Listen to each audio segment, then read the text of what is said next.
Yes, you are now rocking with the blessed Israel Graham official June 1st CD release party right here at Soul Collective. Come on out, have a good time, be a part of the community. Peace.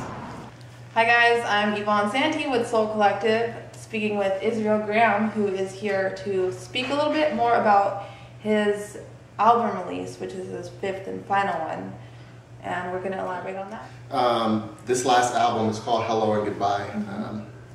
I thought of that title because even though I've been doing music for a long time, a lot of people don't know me.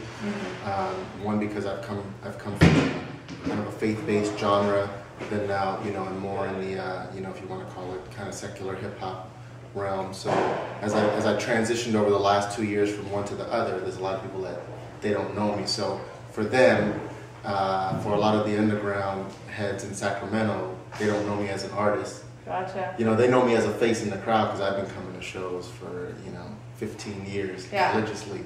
But so the hello part is hey, this is me. How you doing? Hey, yeah, hey. Yeah. This is me. But at the same time, this is going to be my last solo project. Man. And then there's also a double meaning because all my music is about life changes. So and my biggest, I don't know if you want to call it doctrine of life, is that you can't serve two masters. You feel me? It's kind of like if you want to say hello to one thing, you got to say goodbye to something. Yeah.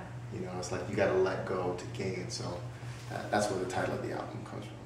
You were talking about, some people see you, some people don't, so not everyone knows who you are as an artist out here. As an artist, what's it like for you being so involved in your faith and being a figure in your community and also just keeping track of your personal goals? How do you tie all of that in together? Like, can you explain some of that? Figure in your community and also just keeping track of your personal goals. How do you tie all of that in together? Like, can you explain some of that? Yeah, no doubt. For me, my biggest thing is conviction. It's kind of like, if you front, if you just say, oh, I'm this, but that's not really who you are, then, you're going to waver. So for me, it's all about conviction. So I know I'm a hip hop head to the core. No one can tell me different. You know what I'm saying? I've been down with this culture before it was on TV, because I'm older. So, my conviction is deep. Of course. There's nobody here that can say, hey, I'm more hip hop than you. So as far as that goes, there's a deep conviction. As far as my faith goes, there's a deep conviction. I know a lot of people don't agree, but my faith is my faith, and I'm willing to share it.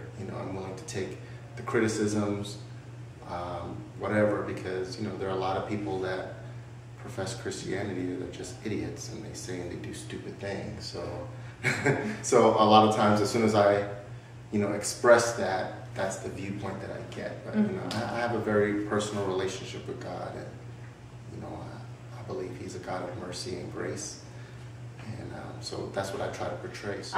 Could you talk a little more about the Fluid Life Project? Not everyone knows about it, but from what I've heard, I've been amazed with what I've heard. So could you please just elaborate on that? Yeah, the Fluid Life Project, you can check them out as thefluidlifeproject.com. Basically, there was a gentleman that I met. His name is Josh Edwards, and he belongs to a ministry out in Lincoln, and he was exposed to a huge nonprofit organization called Living Waters that raises money to build wells all over the world. He felt led to do it, so he started the Fluid Life Project. So what they do is they raise money, to try to alleviate. I mean, you can't solve it. I mean, there's 18 million, people in the world, I think, something like that, that have no access to clean water. I know it was something that even Jay-Z was part of about 4 or 5 years ago. Yeah. So basically what we do is, what he does and what I help him do is we raise money to build wells. They built, I think, 3 wells so far, and there's going to be another one built this August. They built in Nicaragua, Honduras, Guatemala. I think the second one is going up in Nicaragua in this August. So it costs about $5,000 to build a well. They send a team over, they build a well, then they teach the community how to upkeep the well. Of course. You and your wife are going to be adopting. Yes, And money that is collected from the album release party this weekend is going towards that, correct? Right. Well, we're going to be splitting it up. So, for instance, the way that's going to work is, we'll have the merchandise, the CDs, T-shirts, water bottles, whatever, for the Fluid Life Project. And then we're going to be encouraging people, the money that I make. So, say, if I sell a $10 CD, $5 goes towards the Fluid Life Project, $5 goes toward adopting my son. Let's see your parts there. Let's do it. Everybody be there June 1st. Soul Collective.